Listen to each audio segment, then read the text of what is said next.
En Côte d'Ivoire, à l'instar des pays du monde, l'or bleu, entendez l'eau, est devenu une ressource précieuse depuis l'instauration des gestes barrières édictés par le gouvernement dans le cadre de la lutte contre le Covid-19. L'approvisionnement de cette ressource devient un enjeu majeur qui cristallise toutes les attentions. Ici à Abata, ce centre de production d'eau potable de la Société de distribution d'eau de Côte d'Ivoire est l'une des 3 usines de traitement que compte la commune de Cocody. Il a une capacité de production normale de 32 000 m3 par jour. C'est une usine de type modulaire composée de 3 forages. Mais depuis l'avènement de la maladie à coronavirus, la consommation en eau connaît une hausse. Il faut savoir qu'il y a deux types de clients. Vous avez les particuliers, les ménages, et vous avez les entreprises, les administrations, les industries. Donc effectivement, on constate qu'au niveau des ménages, il y a une consommation supérieure à la consommation habituelle. Mais effectivement, du fait des restrictions dans certains secteurs, comme l'hôtellerie, la restauration, on constate une baisse dans d'autres secteurs. L'approvisionnement en eau enregistre quelques difficultés, notamment les questions relatives à l'endommagement des canalisations, ainsi que les coupures d'électricité qui affectent le réseau de distribution d'eau.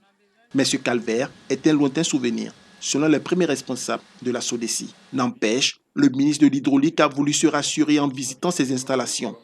Il visite les fourrages en passant par les tanks d'élimination du gaz carbonique jusqu'au filtre à sable. La continuité du service.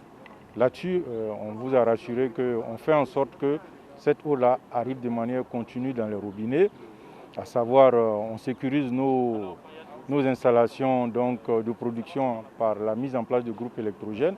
En ce qui concerne l'intérieur du pays, le programme social du gouvernement se poursuit.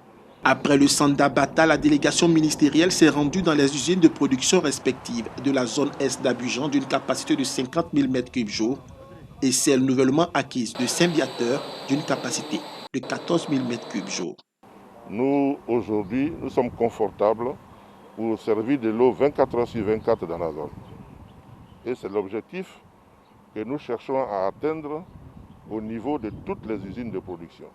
Voilà. Donner de l'eau 24 heures sur 24 aux populations.